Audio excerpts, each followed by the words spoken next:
Hey, this is Matt once again. We're back to another video. And this is a paid request for Sam. Thank you so much for that. For those interested in requesting any type of videos, feel free to send it either directly to my PayPal. I do have a Cash App as well. Links are down below in the info box. I will get to them as soon as I possibly can. And this is for the second of 3 fan films Sam wanted me to look into. And this one is Friday the 13th Vengeance, which, spoiler, the other one he wants me to look into is the sequel to this. Now, actually, while the sequel has its issues, I actually liked it. I thought it was actually fun for what it is. And especially the second half. The first half has some clunky stuff, but the second half of that I thought was rather fun. And this one, though, I wasn't really big on. Now, I already did my spiel about fan films in the previous video, where I reviewed the Blair Witch Legacy fan film for Sam. Feel free to watch that review, and I talked about fan films in general. It could be very schizophrenic. There's some I like. Never Hike Alone, Hope and Glory, the Mad Max one, Dirty Laundry, Kung Fury, even the sequel to this. And there's some that are... And I know there's a lot of Friday the 13th ones.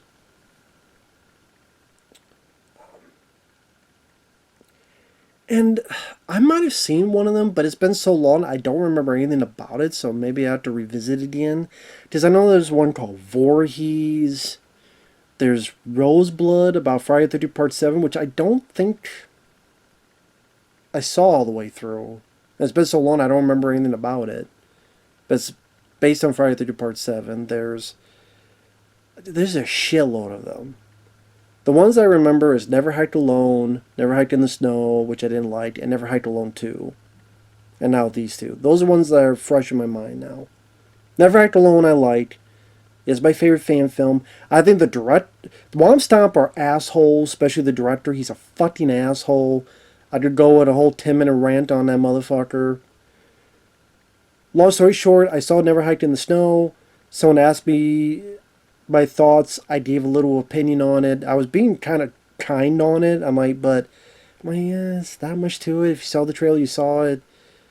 And he went on this like big War and Peace diatribe about how, how dare I say this and that. I'm like, whatever. Now I'm like, fuck this and fuck you. I think the movie sucks. I like Never Hiked Alone. Never Hiked Alone 2 I didn't mind. I didn't mind Never Hiked Alone 2, but I thought Never Hiked in the Snow sucked. Anyway, this is by Jeremy Brown and Dustin Montieth, 2 directors. Now, the theme with Friday the 13th Vengeance came out in 2019. Of course, it's free on YouTube. And I can see why there's a lot of Friday the 13th fan films is because they're dying and crying out for an actual entry. I mean, there hasn't been a Friday the 13th film since 2009, and with all the legal shenanigans, people are dying for another one, and they're like, well, if we can't get one, we'll make our own. And then you've seen a lot of them pop out. Now, the thing with this, I believe it was crowdfunded. Sorry if I'm wrong about that. It is a good looking in terms of some of the cinematography. I didn't mind the look of Jason.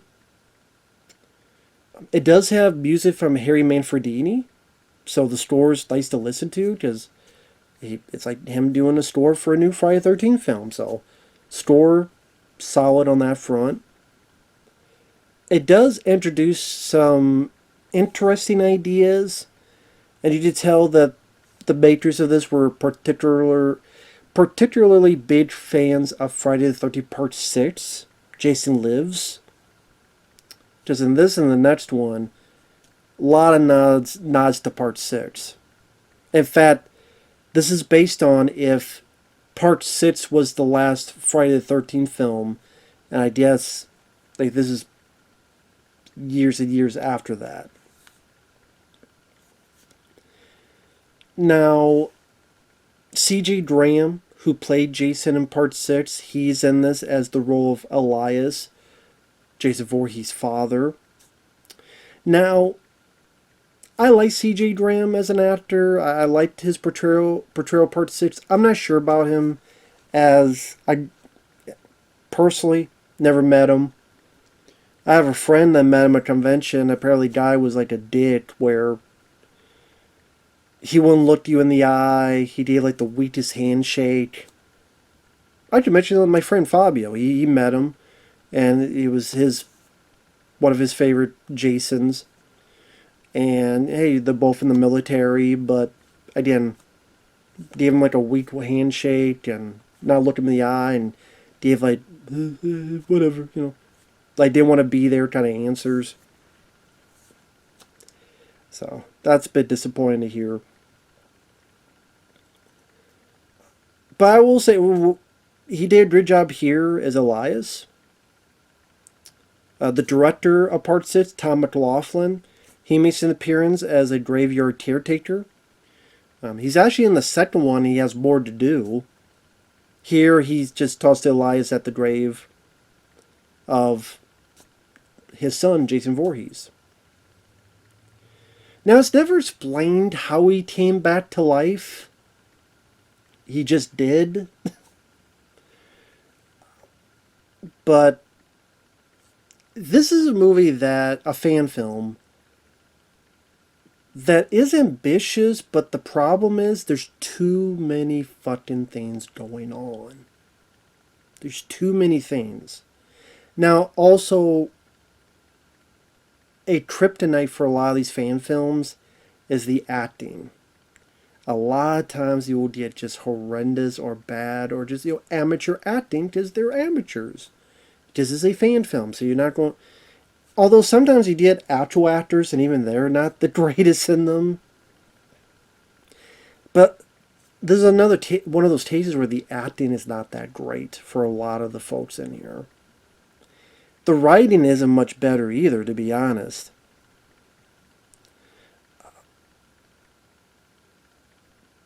And what I mean by there's too much going on is... You got the story of the Jarvis sisters. Yes, the daughters of Tommy Jarvis, which Tom Matthews' character, he's not in the film. He's in the second one, but he's not in this one. He's disappeared because he's out hunting Jason. And so he has two daughters, one older, one younger. They're our main stars.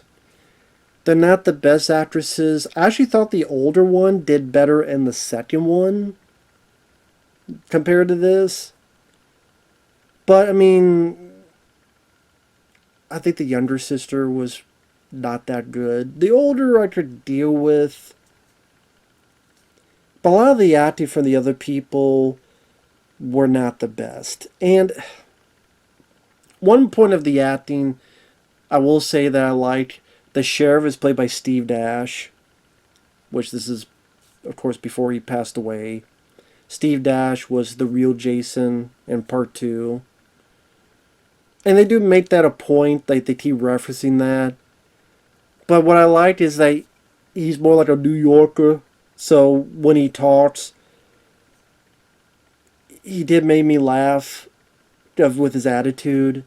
And I kind of wish we had more of him. Almost kind of wish he was the main star of the movie.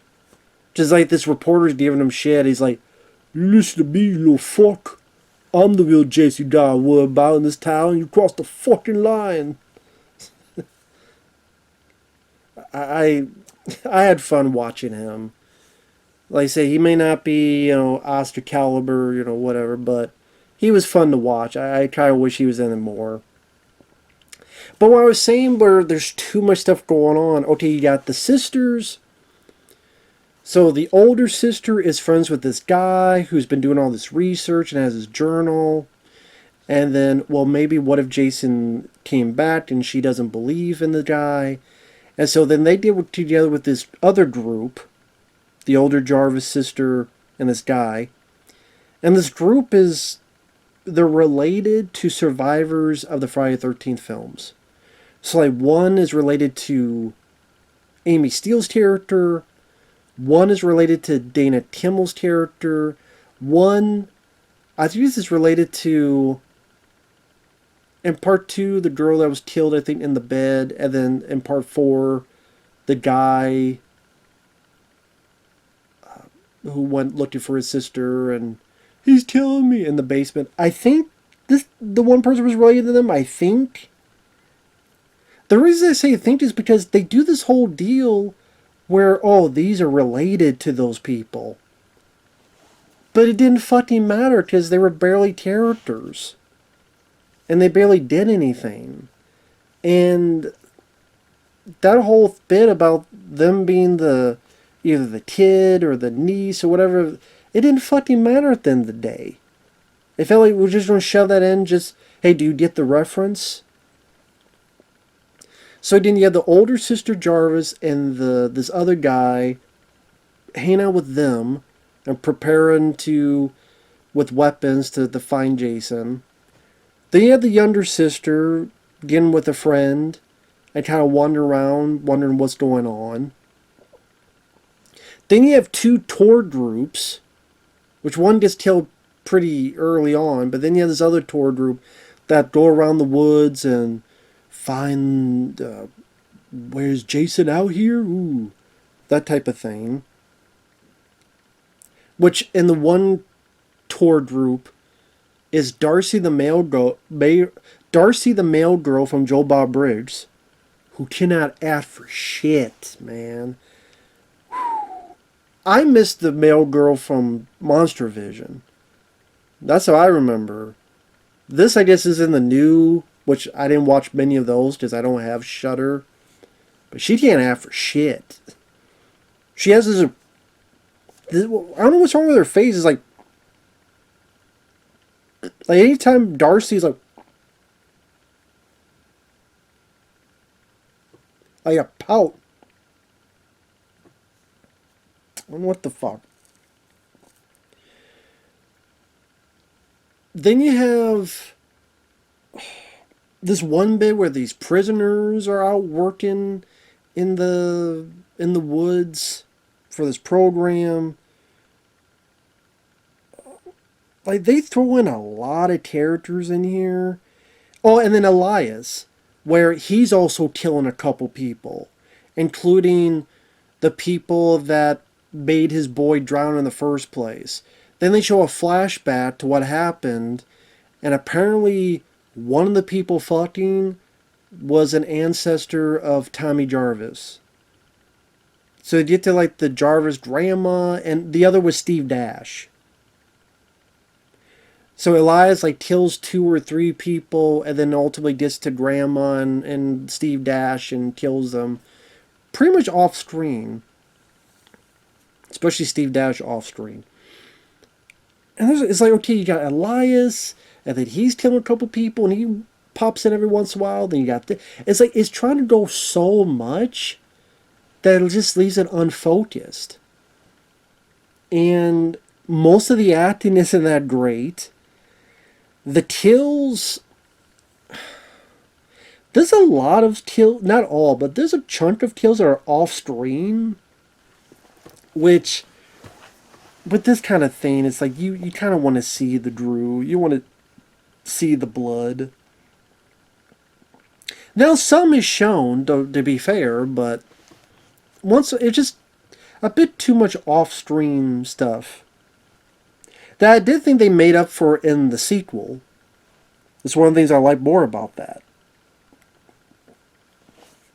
And the dialogue, it's like one person goes, I bet she put her tampon on with a Nerf gun. It might have been the same redneck. Because he also says, smells like goat queef on hillbilly balls. And like the prisoners, I thought your wife said you had more crab. I thought your wife had more crabs in a seafood platter.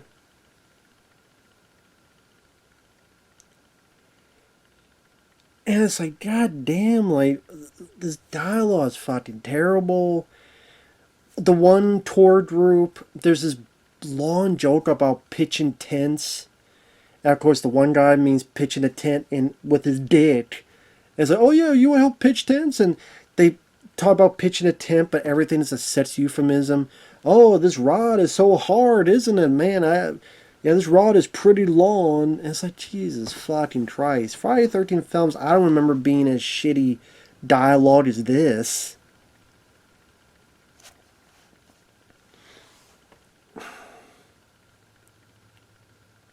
And that's what I mean. It's like trying to do so much. And I think, like, what I liked with the sequel is they focused a bit more. They fine tuned it a bit more.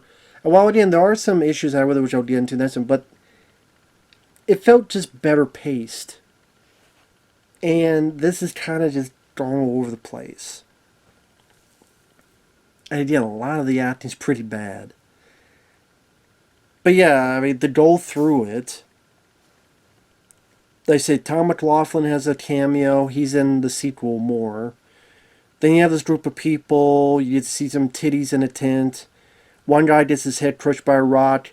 Not the best makeup effects, but I'm being lenient on that because it is a fan film. So I'm not expecting Tom Savini effects. Unless you got Tom Savini. Or someone like that. Otherwise, I'm not going to expect that level. Although, to be honest, if you have a budget, that's probably what you're going to put your most money into.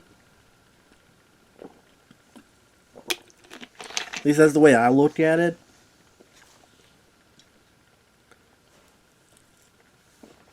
God damn. I tried this for the first time today. That lemonade does hit a spark. But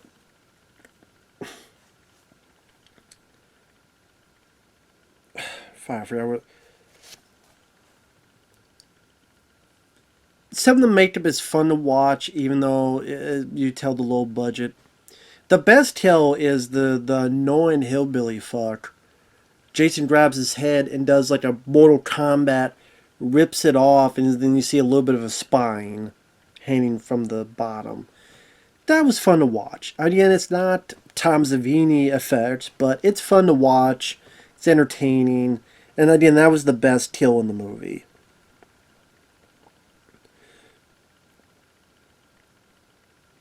One tour group. Again, this is spoilers. I should say spoiler. If you want to see it, it's free on YouTube. Feel free to see it. Because I don't spoil the rest of the movie. So, starting now. But one tour group, a few get decapitated, one gets grabbed, and you just see kind of blood spurt and squirt out. Elias kills two hunters with a knife to the head, and it's more of it cuts, and he's already has the knife in there, and lets go, and you see it's in there. It's not like a. It's more like cut to this person. Okay, the knife's already in there. Like more of that.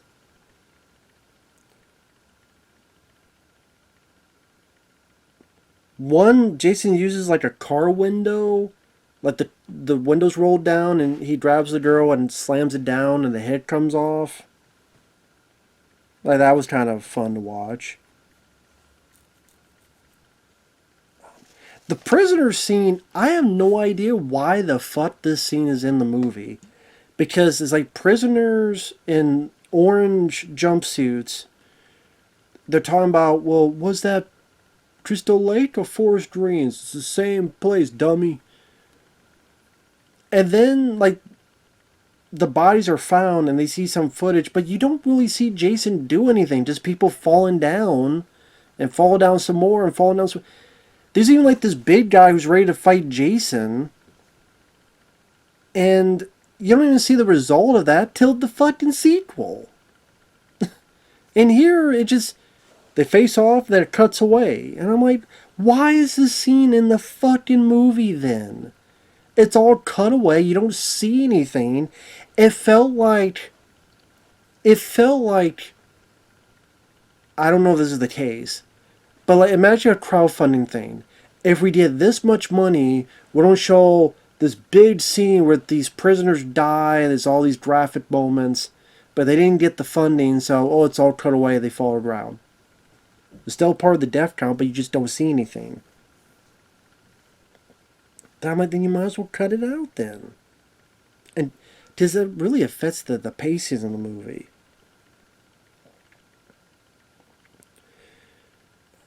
And that's what I mean. You got the older sister with her folks, and then they deal with this group, and then they meet the tour group with Darcy the mail girl in there, and then the younger sister's with her friend, and Elias is doing his thing.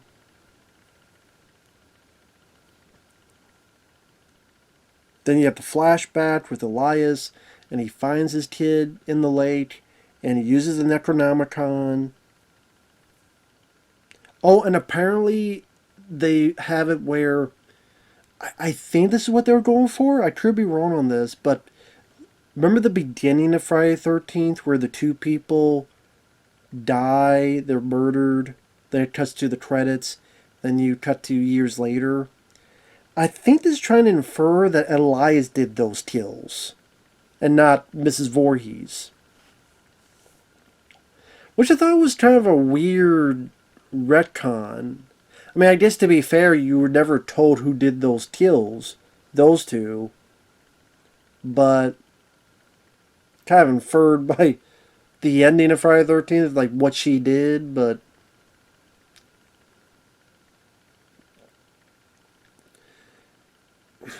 I think a lot of people would find that a retcon. I don't know how people would feel about that. Well, they wouldn't give a shit because it's a fan film, but I mean, I'm just saying. I thought that was kind of a. I mean, it was kind of an interesting choice, but. Well, okay. And they didn't hire an actress to play a younger Mrs. Voorhees. Did you think that they have scenes between Elias and a younger Mrs. Voorhees? But that never comes up. I guess their feel is, well, I mean, we don't have, of course, the actress has passed away long ago, and obviously Betsy Palmer, but I mean, technically, it would still be a younger version of her, because it would have been many years later that we see her in Friday the 13th 1. So if this was many years ago, she would be looking different, so you could have had a different actress, but I just didn't want to go that route.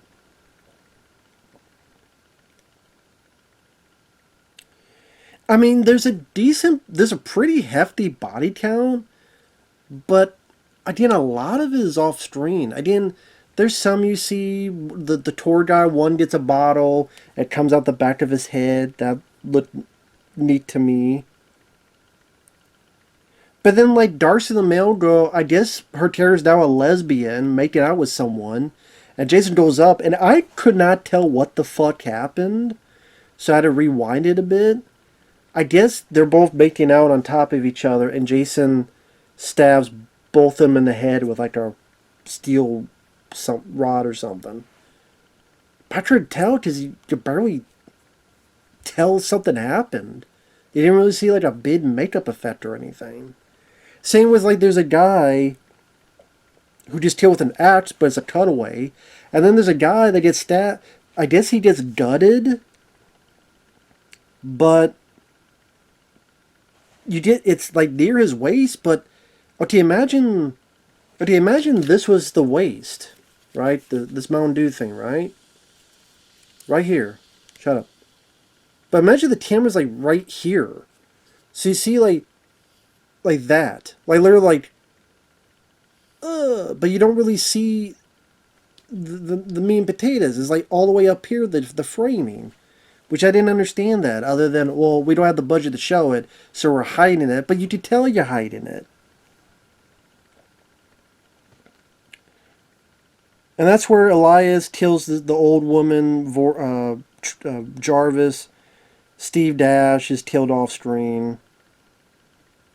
And again, the survivors, like the people who are related to the survivors of Friday the 13th characters, they were completely fucking useless. One guy's like, well, I gotta follow the kids who are having sex. But he does nothing but looks and stares like a dumbass, not paying attention to his surroundings. The girl, I guess she's related to Amy Steele. She tries to do the, mother's talking to you.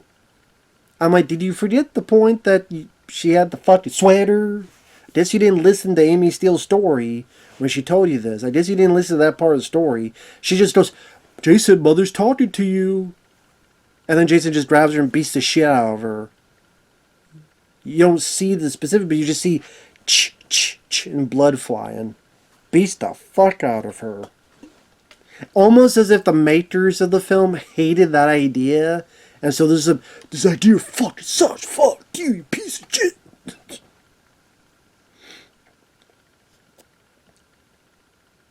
And then the ending is so lame and anticlimactic. It's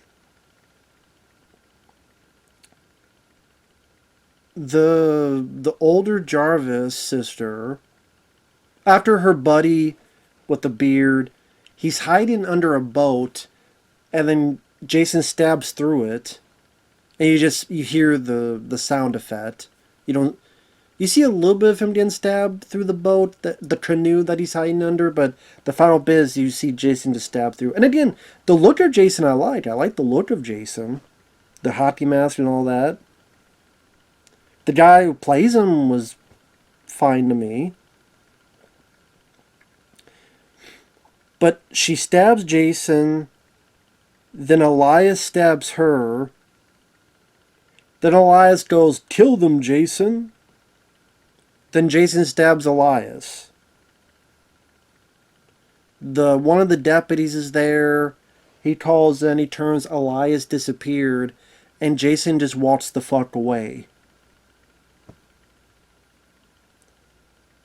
Then it cuts to, like, one of the cops in the corner saying, well, I mean, we haven't found your dad's body, so your dad may still be alive and out there, but, you know, blah, blah, blah.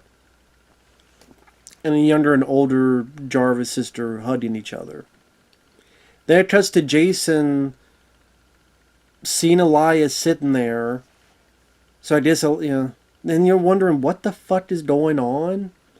Like Jason stabbed Elias, his dad. But now I guess he knows it's his dad or is cool with his dad. And you're wondering what the fuck's going on here? I shouldn't be this confused with a Friday the 13th film. And then, like, after the credits, the guy in the canoe looks dead, then, like, wakes up and with his eye, like up close look of his eye, like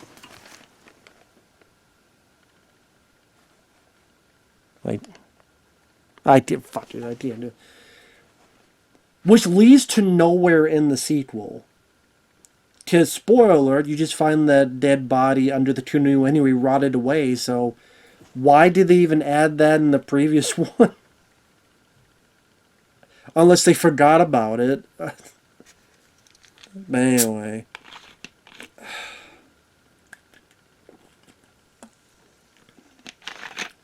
Well, I don't mind the look of Jason. There's a couple of cool kills. The Mortal Kombat, get over here. Fatality. I don't mind the addition of Elias. Because, I mean, Jason had to have a father, so that's not... I mean, that's still weird they haven't put him... They still haven't put that character in a movie. Which it wouldn't be really that outside of... I know it's supposed to be in Friday the 13th Part 6, but I don't know if it was the producers or someone's studio said no or something. I forget what it was. But man, that's not... I mean, I don't think that's a bad idea. But it's just they try to do so much and going all over the place, and that really affects the pacing. And again, a lot of bad acting, some really bad dialogue. Good music. Harry Manfredini for the win. C.J. Graham, for what little he had, I thought he did a decent enough job. I honestly thought he was the best actor in the movie. At least for me. Steve Dash was fun to see. Again, you may not say he was great, but I liked seeing him. I liked his attitude. The Jarvis sisters, I wasn't big on. I would say the older did better than the younger one. A lot of them just cannon fodder. I don't know. But I will say, while there's some cringy stuff in the second film, I liked the second one. I actually did like it. And we'll talk more about that next time. So thanks for watching. We'll see you guys later. Bye bye.